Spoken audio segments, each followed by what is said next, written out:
નમસ્કાર મંતવ્ય ન્યૂઝમાં આપનું સ્વાગત છે. હું છું આપની સાથે હિરલ. નજર કરીએ મહત્વના સમાચાર પર. અમદાવાદના થલતેજ વિસ્તારમાં ફાયરિંગની ઘટના સામે આવી છે. થલતેજમાં બનેવીએ શાળા પર ફાયરિંગ કર્યું હોવાનું સામે આવ્યું. પતિ મારઝૂડ કરતા હોવાની યુવતીએ ભાઈને જાણ કરી તો બહેનને લેવા ગયેલા સુધીર ઠક્કર પર બનેવીએ હુમલો કરી દીધો. ત્યારે બનેવી મૌલિક ઠક્કરે રિવોલ્વરથી 3 રાઉન્ડ ફાયરિંગ કર્યું હોવાની આ ઘટના સામે આવી છે. એક ગોળી ગાડીના કાચ પર, બીજી 2 ગોળી સુધીરને વાગી.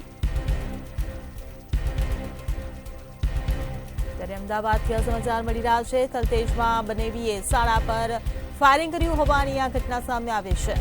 પતિ મારઝૂડ કરતા હોવાની યુવતીએ પોતાના ભાઈને જાણ કરી હતી. ત્યારે ભાઈ સુધીર ઠક્કર બહેનને લેવા માટે આવ્યો હતો. એ દરમિયાન બનેવીએ તેની પર હુમલો કર્યો. તો બોડકદેવ પોલીસે મૌલિક ઠક્કર અને જીતુ ઠક્કર સામે ગુનો દાખલ કર્યો છે. હત્યાના પ્રયાસ અને આર્મ્સ એક્ટ મુજબ ગુનો નોંધવામાં આવ્યો છે.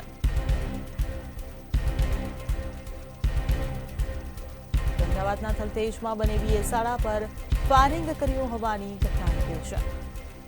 ત્યારે પતિ મારઝૂડ કરતા હોવાની યુવતીએ ભાઈને જાણ કરી હતી. બહેનને લેવા ગયેલા સુધીર ઠક્કર પર બનેવીએ હુમલો કરી દીધો છે.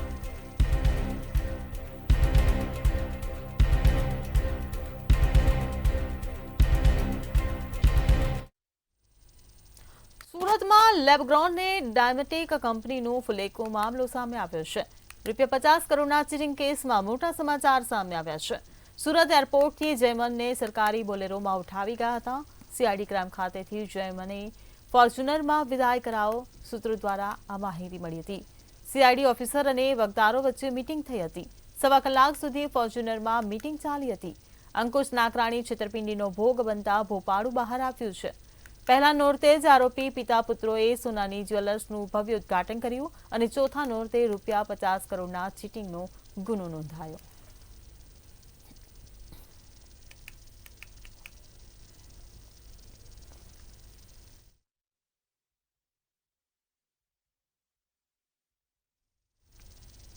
દેવભૂમિ દ્વારકા જામ ખંભાળિયામાં નગરપાલિકાની મોટી બેદરકારી સામે આવી છે. કોન્ટ્રાક્ટર દ્વારા ફાયર સ્ટેશન પર અવર જવર થતો માર્ગ ખોદી નાખવામાં આવતા ફાયર વિભાગ પણ મુશ્કેલીમાં મુકાયું હતું. છેલ્લા 15 દિવસથી ફાયરની ગાડી ફાયર સ્ટેશન ખાતે ફસાઈ હતી. ફાયર સ્ટેશનમાં ફસાયેલી ફાયર ગાડીને જેસીબીની મદદ વડે બહાર કાઢવામાં આવી હતી. જો કોઈ મોટી દુર્ઘટના સર્જાય હોત તો જવાબદાર કોણ તેવા સવાલો ઉભા થયા છે.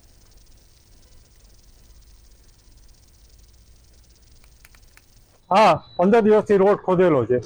એની વચમાં જ્યારે નવરાત્રિના તહેવારો ચાલુ છે એની વચમાં જો અણબનાવ બન્યો હોત તો ફાયર વિભાગની ગાડી ખાલી શોભાના ગાંઠિયાની જેમ રહી જાત. નગરપાલિકાએ શું ફાયર વિભાગને પણ જાણ નથી કરી કે અમે આ રીતના રોડનું કામ ચાલુ કરી રહ્યા છે? તો નગરપાલિકાનું તંત્ર અને દરેક વિભાગને અમે કહેવા માંગે આવી જ્યારે કામગીરી તમે કરતા હોય ત્યારે માણસોનું જીવ જોખમાય નહીં. એનો જીવની જ્યારે સલામતી આપણે ફાયર વિભાગ કરતી હોય એવી ગાડીઓને પણ જો અવગણતા થતી હોય તો એને વહેલામાં વહેલું દૂર કરી અને આ રોડનું કામ વહેલું પૂરું કરવામાં આવે. સુરેન્દ્રનગરના લીંબડી હાઈવે પર ગેસ ચોરીનું કૌભાંડ સામે આવ્યું છે. જેમાં જાખણ ગામ નજીક ટેન્કરમાંથી ગેસની ચોરી કરાતી હતી. ત્યારે સમગ્ર મામલે પોલીસે 3 શખ્સો સામે ગુનો નોંધી વધુ તપાસ હાથ ધરી છે. પોલીસે ગેસ ભરેલું ટેન્કર સહિત 26 લાખનો મુદ્દામાલ જપ્ત કર્યો છે. લીંબડી પોલીસ સ્ટેશન વિસ્તારમાં જાખણ મંદિર એક આવેલું છે. જાખણ મંદિરની સામે હાઈવે ઉપર જ એક દેવનારાયણ ધાબો આવેલો છે. આ ધાબાના કમ્પાઉન્ડની અંદર એક ગેસ ફિલિંગ નું જે છે એ ગેરકાયદેસર રેકેટ ચાલતું હોય એવું પોલીસને માહિતી મળી હતી.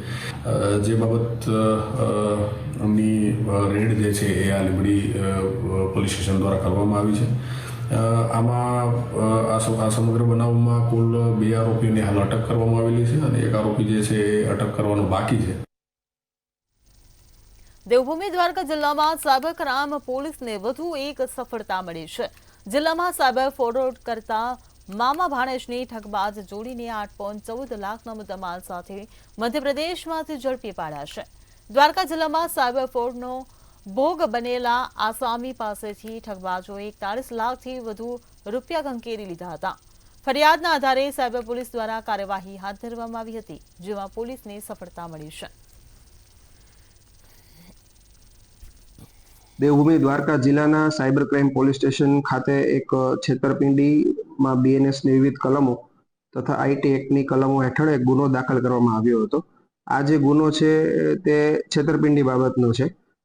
એની જે ટૂંક વિગત છે એ પ્રકારની છે કે જે આરોપીઓ આ કામના જે આરોપીઓ છે તેમના દ્વારા સોશિયલ મીડિયા પ્લેટફોર્મ ફેસબુક પર નોવા વેલ્થ કરીને એક બેનામી જાહેરાત મૂકવામાં આવી હતી, જેમાં 100%નું જે વળતર છે તે એમને આપવામાં આવ્યું હતું. એવી રીતે એક ફેક આઈડી બનાવવામાં આવી હતી. જૂનાગઢના વંથલીમાં ખાતર કૌભાંડ સામે આવ્યું છે.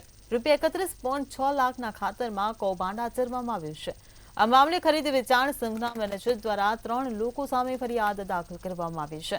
ત્યારે પોલીસે 31 લાખથી વધુના ખાતર કૌભાંડમાં વંથલીના પૂર્વ કોંગ્રેસ પ્રમુખ મનસુખ પાડલિયાની ધરપકડ કરી છે. ખેડૂતોને ખાતર વેચીને મંડળીમાં પૈસા જમા નહીં કરાવ્યા હતા. મંડળીના પ્રમુખ અને મંત્રીએ ચેકથી નાણાં ઉપાડ્યા હતા, તેમજ અંગત હિત માટે પૈસા વાપરીને બિલ પણ રજૂ કર્યું ન હતું.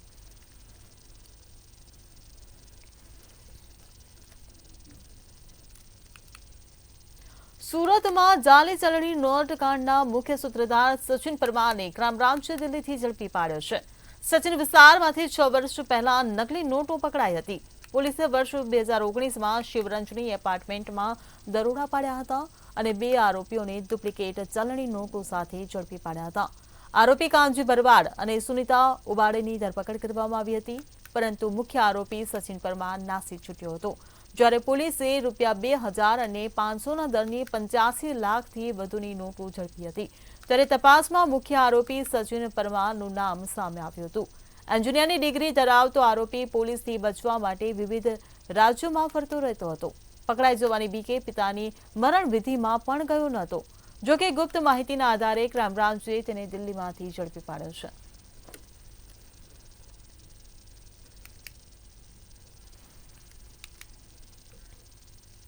થાઇલેન્ડ અને ઇન્ડોનેશિયાથી જ્વેલરીની આયાત પર પ્રતિબંધ મૂકવામાં આવ્યો છે. ત્યારે પ્રતિબંધ મુકાતા જ્વેલરી સેક્ટરમાં ઉછાળો જોવા મળી રહ્યો છે. ભારતમાં ચાંદીની જવેરાતની આયાત એપ્રિલ-જૂન 2025માં 270% વધતા સરકારે આયાત પર પ્રતિબંધ મૂક્યો છે. જો કે આ પ્રતિબંધથી ચિંતાને બદલે રોજગારીના સાધનો ખુલ્યા હોવાનું જ્વેલર્સ જણાવી રહ્યા છે.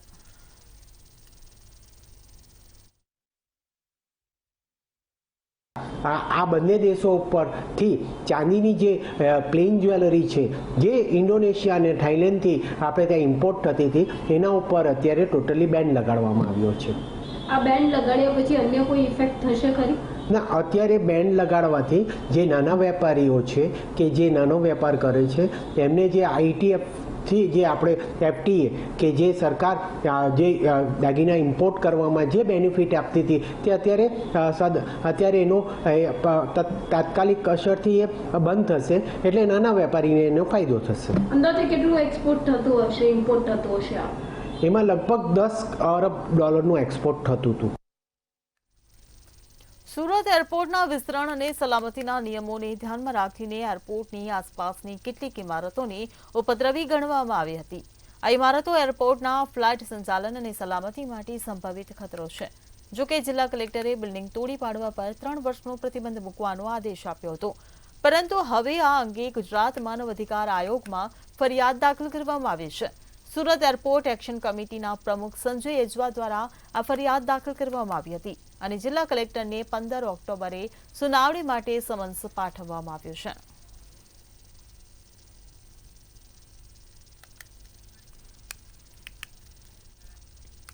મહેસાણાના સતલાસણામાં ખેડૂતોના સિંચાઈ માટેના પાણીના પ્રશ્નોને લઈને મીટિંગ ભરાઈ હતી. ખેડૂતોનું કહેવું છે કે સિંચાઈના પાણી માટે તળાવ નહીં ભરવાને લઈ અમારી સાથે અન્યાય થઈ રહ્યો છે. રંગપુર ગઢનું તળાવ તેમજ અન્ય બીજા 2 તળાવ ભરવામાં આવે તો 20થી વધુ ગામડાના ખેડૂતોને સિંચાઈના પાણીનો લાભ મળી શકે તેમ છે. ખેરાલુ ધારાસભ્યને રજૂઆત કરવા છતાં કોઈ નિરાકરણ આવ્યું નહીં. ત્યારે ખેડૂત આગેવાને તળાવ નહીં ભરાય તો પાણી નહીં તો વોટ નહીંની ચીમકી ઉચ્ચારી છે.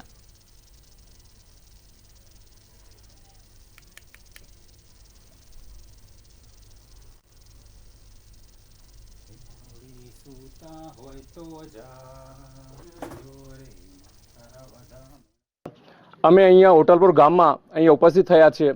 અહીંના આજુબાજુના ગામડાના એટલે 22 થી 25 ગામના જે મિત્રો, જે ગામ લોકો, જે ખેડૂતો અહીંયા ઉપસ્થિત થયા છીએ. અમારા વિકટ પ્રશ્ન એ જ છે અહીંના જે આઝાદી પછીનો, કે જે અમે પાણીની સિંચાઈ માટેનો જે પાણીનો પ્રશ્ન છે એ કેટલાય વર્ષોથી એમને એમ જ છે. અમે જ્યારે પણ રજૂઆત કરી છે તો એમનો કોઈ પણ નિકાલ આવ્યો નથી. અમે સંસદ સભ્યશ્રી તેમજ ધારાસભ્યશ્રીને અને મુખ્યમંત્રીશ્રીને પણ અમે રજૂઆત કરેલી છે, છતાંય અમારા પ્રશ્નનું કોઈ પણ નિવારણ આવતું નથી અત્યાર સુધી. મારો કહેવાનો પ્રશ્ન એવો છે કે અહીંયા કાજીપુરાથી ધારાવણિયા સુધીના તમામ જે સૂકો વિસ્તાર છે, ડુંગરાળ વિસ્તાર છે, છતાં પણ તેઓ પાણીની આટલા બધા તળાવો હોવા છતાંય પણ એક ટીમ્પે પાણી ભરાતું નથી. તો આ સરકારને મારે ખાસ વિનંતી છે કે જો અહીંયા વરેઠા, દાવોલ, ડાલીસરા જે ઊંચો વિસ્તાર હતો છતાં પણ તેઓ જો પાણી જો સરકારની પાઇપલાઇન નાખીને જો પાણી ભરી શકતા હોય તો તેનો સૂકો પ્રદેશ લીલો થઈ ગયો. તો અમે ઈવાણા કરતો નીચા વિસ્તારમાં છીએ, તો સરકાર કેમ આવો અન્યાય કરી રહ્યો છે? અમારી રજૂઆત છે કે બધા તળાવો પાણીથી ભરાય. જો અમારા કરતાં ઊંચા વિસ્તારમાં પાણી જાય છે તો અમારા તો એમના કરતાં પણ નીચો વિસ્તાર છે, તો અમારા ગામના તળાવમાં પાણી કેમ નહીં આવતું? તો આવો ભેદભાવ કેમ છે? તો અમારા પાણી માટે અમે ધારાસભ્ય શ્રી, સાંસદ સભ્ય, કલેક્ટરશ્રી તેમજ મુખ્યમંત્રીશ્રી રજૂઆત કરેલી. રજૂઆત કર્યા પછી સર્વે કરવામાં આવ્યું. સર્વે કર્યા પછી 53 લાખનું એસ્ટિમેટ બનાવવામાં આવ્યું. એસ્ટિમેટ બન્યા પછી પાછું એ એસ્ટિમેટ રદ કરી દીધું. પાટણના વડલાના ગામમાં નવીન માર્ગનું ખાતમુહૂર્ત કરવામાં આવ્યું હતું. રાધનપુર વિધાનસભાના ધારાસભ્ય લવિંગજી સોલંકી અને પરબત ચૌધરીના હસ્તે નવીન માર્ગનું ખાતમુહૂર્ત કરાયું હતું. ત્યારે આ પ્રસંગમાં તાલુકા પંચાયતના પ્રમુખ ભરત પટેલ તેમજ ભાજપ પ્રમુખ સહિતના લોકો ઉપસ્થિત રહ્યા હતા.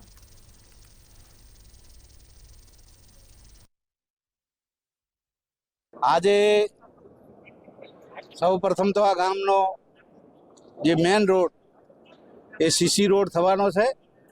એ 1 કરોડથી પણ વધારે સીસી રોડનું ખાતમુહૂર્ત આદરણીય પરબતભાઈને અમે આ ગામના લોકોએ બધા સાથે મળીને કર્યું. એવી જ રીતે અહીંયા વડલારાથી જૂના પુરાણાનો રોડ એ લગભગ 2-2.5 કરોડથી વધારે છે. અહીંયાથી વડલારાથી સુબાપુરાનો રોડ એ પણ 2-2.5-3 કરોડ જેટલો, એટલે લગભગ 7-8 કરોડનો આજે અહીંયા રોડનો ખાતમુહૂર્ત કર્યું છે. વિશ્વ નદી દિવસ નિમિત્તે વડોદરાની વિશ્વામિત્રી કિનારે આવેલા યોતેશ્વર ઘાટ પર વિશેષ કાર્યક્રમ યોજવામાં આવ્યો હતો. નદી પ્રેમીઓ દ્વારા વિશ્વામિત્રીની વેદના અંગેના બેનર પોસ્ટર લગાવવામાં આવ્યા હતા. જ્યારે વડોદરાના મધ્યમાંથી વહેતી સર્પાકાર વિશ્વામિત્રી નદીની હાલત દયનીય જોવા મળી રહી છે. વિશ્વામિત્રી નદીની સાફ સફાઈ તેમજ જાળવણી ખૂબ જ અગત્યની તેવું નદી પ્રેમીઓએ જણાવ્યું હતું. આજે વિશ્વ નદી દિવસ છે, પણ આપણે વડોદરાવાસીઓ દુર્ભાગ્યપૂર્ણ વિશ્વામિત્રીનું એક એવી સ્થિતિમાં એ જીવી રહી છે એટલે સેલિબ્રેશન નથી કરી શકતા. પણ એની વેદના માટે વિશ્વામિત્રી નદીની વેદના તરીકે અમે એક કોન્સેપ્ટ બનાવ્યો છે. એમાં અમે એક પોસ્ટર બનાવ્યું છે ને એ પોસ્ટરમાં એક બીમાર માતા તરીકે નદીને બતાવી છે કે એ પોસ્ટરની અંદર જળચર જીવો છે એના ખોળામાં રમી રહ્યા છે. નદી મરશે તો જીવો બી મરશે. કાચબા, મગર, એના માટીમાં અસંખ્ય જીવો છે. ફૂડ ચેન આખી ડિસ્ટર્બ થઈ ગઈ છે. તો આટલું બધું આ કારીગરી આ લોકોએ વિશ્વામિત્રી પર કરી નાખી. પણ એકદમ સિમ્પલ લોજિક છે કે પર્યાવરણના મુખ્ય 7 ઘટકો હોય છે, તો એ કયા કયા ઘટક પર આ ખોદકામથી શું અસર થઈ એ અમે આ એક ચિત્ર દ્વારા બતાવવાનો પ્રયાસ કર્યો છે કે આમાં આ નદીની જે વેદના છે એ નદી પોતા જ શબ્દમાં કહી રહી છે કે કયા ઘટકથી શું નુકસાન થયું. દાખલા તરીકે માટી ધોવાણ થઈ તો ઈયળો હતી, તો ઈયળનો ઉદ્ભવ ના થયો તો પછી દેડકા ભૂખ્યા મર્યા તો પછી સાપ શું ખાશે, ને સાપ ભૂખ્યા મરે તો ઈગલ શું ખાશે, મોર શું ખાશે. તો શાસ્ત્ર બી કહે કે જીવન જીવે જીવસ્ય ભોજનમ, દરેક જીવ બીજા જીવનું ભોજન હોય છે. ને આ ફૂડ ચેન ડિસ્ટર્બ થઈ છે એટલે એને તમે બહુ સેલિબ્રેશન જેવું મનાવી ના શકો. એને આવી રીતે જ અમે ગાયત્રી યજ્ઞ બી રાખ્યું હતું. એ બધું આપણે વડોદરાવાસીઓએ સમજવું જોઈએ. ચોક્કસથી આપણે કહેવા જઈએ તો સનાતન ધર્મથી આપણે કહેવામાં આવ્યું છે કે અને શ્લોક પણ છે કે ભાઈ નદીઓની જે ઉપાસના આસ્થા જે છે તે કરવી જોઈએ. તેવી રીતે પહેલાંથી જ આપણાને વૈદિક કાળથી આપણાને કરાવવામાં આવે. પણ દુર્ભાગ્ય છે કે આપણે અત્યારે જે પરિસ્થિતિ અત્યારે હાલ જોઈ રહ્યા છે તેના માટે શું કહેશો તે માટે? જો ભારત દેશની અંદર ભારત દેશ સમૃદ્ધ કેમ છે? અંગ્રેજોથી લઈને અત્યાર સુધી બધા એને લૂંટતા જ આવ્યા, તો બી એની સમૃદ્ધતા ઘટી નથી. તો એનું કારણ એવું છે કે ભારતમાં જ્યાં ખોદો ને ત્યાં પાણી છે. આપણે મનુષ્ય છે, આપણી પોતાની ઉત્પત્તિ 2 ટીપા પાણીથી થયેલી છે, અને પાણીનું મહત્વ માણસે સમજવું જોઈએ. અને વિશ્વામિત્રી તો એવી પવિત્ર નદી છે કે કામધેનુ ગાય જોડે એની વ્યાખ્યા જોડાયેલી છે. હું હમણાં બહુ ના કહી શકું, પણ પાવાગઢથી એનું ઉદ્ગમ સ્થાન છે અને પિંગલવાડામાં જઈને મળે છે બીજી નદીને. એટલે એને ધાર્મિક રીતે જુઓ, એની પવિત્રતા જુઓ, એની પ્રદૂષણતાને ના જુઓ. અને વિશ્વામિત્રી નદી કિનારા તો સિદ્ધિ મેળવવા માટેનું સ્થળ છે. અહીં ક્યાં તમે લોકો પ્રસિદ્ધિ મેળવવા આવો છો? બરોબર છે, અમે તો એની પવિત્રતાને અનુસરીને આ બધા કાર્યક્રમ કરીએ છીએ. તો અમને વિશ્વાસ છે કે ભલે અમે નહીં રહીએ પણ નદી ચોખ્ખી થશે. અને જો નદી ચોખ્ખી નહીં થાય તો આવનારી પેઢીને તમે શું ગિફ્ટમાં આપશો? તમારા છોકરા એવું કહેશે કે મારા બાપ દાદા મૂર્ખ હતા, આખી નદી ગુમાવી દીધી. એક સમય હતો કે જ્યારે શહેરને વિકસિત કરવાનો વારો આવતો હતો, ત્યારે લોકો છે નદી કિનારાઓ પસંદ કરતા હતા, અને નદી કિનારાથી જ જે શહેર છે તે વિકસિત થતું હતું. વડોદરાનું પણ કહેવાનું એવું જ છે કે જ્યારે વિશ્વામિત્રી નદીના તટે આવેલું આ વડોદરા છે, અને વડોદરા ત્યારે વિકસિત થયું હતું. ત્યારે વિશ્વામિત્રી જેવી પવિત્ર નદીની અત્યારે હાલત જે છે તે ખૂબ જ ગંભીર છે, દયનીય છે. કારણ કે તેમાં ઘણા પ્રકારના એટલે કચરાઓ ઠાલવવામાં આવે છે, ગટરનું પાણી છોડવામાં આવે છે. પણ જે નદી પ્રેમી લોકો છે તેમનું એક જ કહેવું છે કે જે ગંદકીના કારણે તેની જે પવિત્રતા છે તે પવિત્રતા તેમને ગુમવી નથી. પણ વહેલી તકે પ્રશાસને પણ એનામાં ધ્યાન દોરવું જોઈએ, અને જે નદી પ્રેમીઓ છે તે પણ તેના અંદર અત્યારે સાહસ કરી રહ્યા છે કે કેટલી વહેલી તકે જે વિશ્વામિત્રી નદી છે વડોદરાની તે સ્વચ્છ થઈ શકે.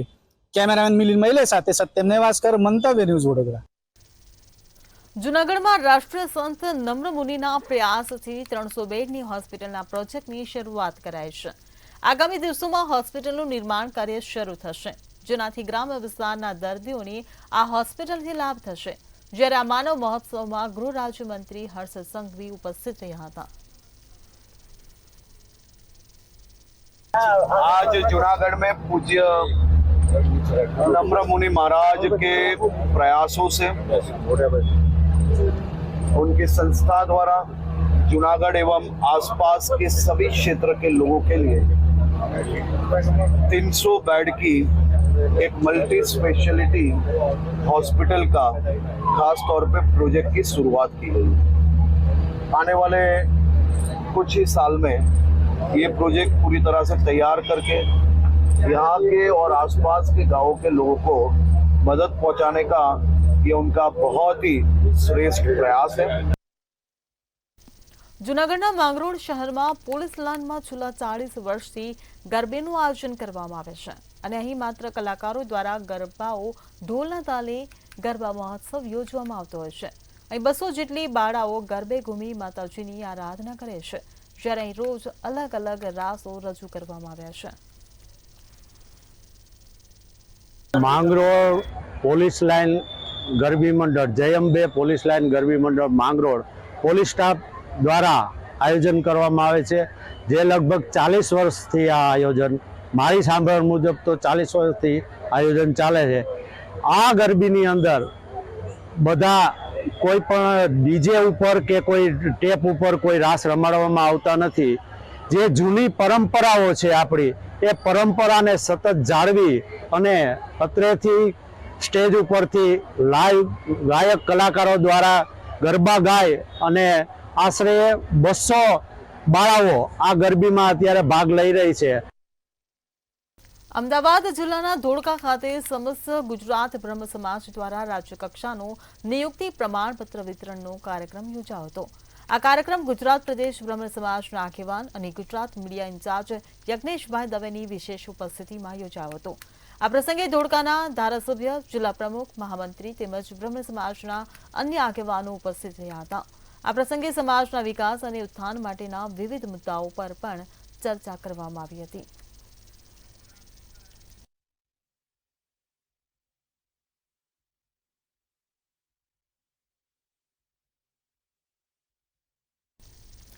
નવરાત્રીનો પર્વ ચાલી રહ્યો છે. આજે માતાની આરાધનાનું 7મું નોરતું છે, ત્યારે ઠેર ઠેર ખેલૈયાઓમાં પણ થનગનાટ જોવા મળી રહ્યો છે.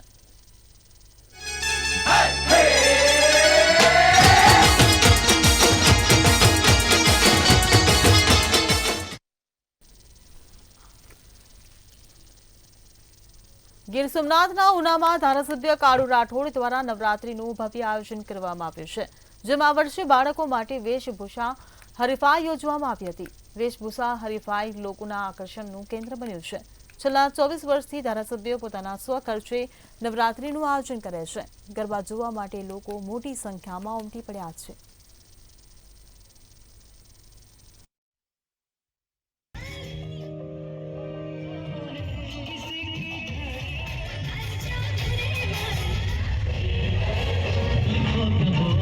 આનંદ વાટિકા ચોકમાં બહુચરા જે ગરબી માતાના ગરબેનું આયોજન કરવામાં આવે છે ને આ આયોજન અમે સંપૂર્ણપણે અમારા સ્વખર્ચે કરવામાં આવે છે ને આ ગરબીમાં છેલ્લા 15-17 વર્ષથી આ શહેરના યુવાનો, દીકરાઓ, દીકરીઓ વિના મૂલ્યે કોઈ પણ પાસ પરમિટ લીધા વગર અહીંયા મુક્તપણે રમી શકે છે. વિશેષ તો આ ગરબીમાં એ છે કે આપણે સભે જોયું કે અહીંયા નાના નાના બાળકાઓ, નાના નાના ભૂલકાઓ, તેમના પરિવાર તેમના બાળકોને અલગ અલગ વેશભૂષામાં તૈયાર કરી અને આ ગરબી ચોકની અંદર કોમ્પિટિશન માટે અહીંયા આવે છે. ત્યારે એનું સિલેક્શન કરવું ઘણી વખત મુસીબત થતી હોય. લગભગ નાના બાળકોને પ્રોત્સાહિત કરવા માટે ગરબી કોઈ આવું જોવા મળતું નથી. આજે વિશેષ વેશભૂષામાં અમે એનું સન્માન કરીએ છીએ. રાજકોટ શહેર ખાતે રામનાથપરા વિસ્તારમાં આઝાદી પહેલાથી ગરુડની ગરબી યોજાય છે. ગરબીનો ઇતિહાસ ખૂબ જ જૂનો અને ચમત્કારી છે. આ ગરબીની શરૂઆત દેશ આઝાદ થયો તે પહેલા કરવામાં આવી હતી. રાજકોટ શહેરમાં ગરુડીની ગરબીનું વિશેષ મહત્વ છે અને દર વર્ષે મોટી સંખ્યામાં લોકો આ ગરબીના ખાસ રાસ જોવા માટે ઉમટે છે. 28 વર્ષ જૂની પ્રાચીન ગરબીમાં આ વર્ષે 37 માતાજી સ્વરૂપ દીકરીઓ એ આપણી સમક્ષ આપણા પ્રાચીન રાસો રજૂ કરી રહી છે, જેમાં અમારો મહાકાળી માતાજી અસુરવદનો રાસ છે, અમારો રાંદલ માતાજીનો રાસ છે, બહુચરામાનો રાસ છે, ઘૂમટા રાસ છે, જેવા અસંખ્ય રાસો જે રજૂ કરે છે, જેને જોવા માટે સૌરાષ્ટ્રભરમાંથી જનતા અહીં આવે છે. સાથે સાથે અમારા કલાકારો દ્વારા પણ પ્રાચીન રાસો ગરબા જે રજૂ કરવામાં આવે છે, જેથી કરીને આપણી જે સંસ્કૃતિ છે એનું જતન થાય. કોઈ એવા ગીતો લેવામાં નથી આવતા કે જે હાલના ગીતો છે, જે અર્વાચીનમાં વખતે ગીતો વગાડવામાં નથી આવતા. આ ગરબી છેલ્લા 128 વર્ષ સુધી થાય છે અને અમે બહુચરમાં, રાંદલમાં, મહાકાળીમાં, ટેટુડો, અમદાવાદી હુડો, કચ્છી એટલા ઘણા બધા અન્ય રાસ થાય છે. 2 મહિનાથી તૈયારી કરી છે અને આ ગરબીમાં છોકરીઓ 38 છોકરીઓ છે.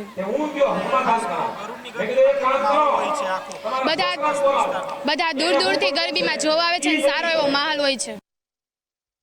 પાટણ શહેરના છીલિયા દરવાજા બહાર આવેલી યશનગર સોસાયટીના ગરબા અને એકતા ભાઈચારો વર્ષોથી અકબંધ છે. આ સોસાયટીમાં છેલ્લા 15 વર્ષથી નવરાત્રી પર્વ ધામધૂમથી ઉજવાય છે અને ચૌધરી સમાજ સાથે સૌ સમાજ સામાજિક સમરસતા સાથે રહે છે. ભારતીય સંસ્કૃતિની અનુરૂપ માતાજીની આરાધનામાં પોતાનો પરંપરાગત પહેરવેશ પહેરી ગરબા રમે છે. મા આદ્યશક્તિની આરાધના, જેમાં સૌ કોઈ પ્રેમથી ગરબા રમે છે.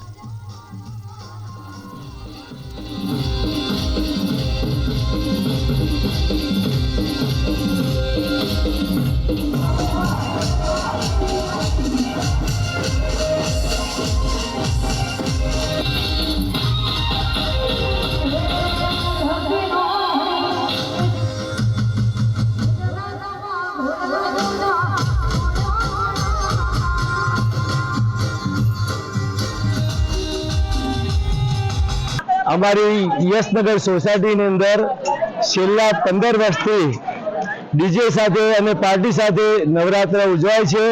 આજે છઠ્ઠા નવરાત્રે ટ્રેડિશનલ ડ્રેસ સાથે અમારા નવરાત્ર બહુ ધામધૂમથી ઉજવાયા છે.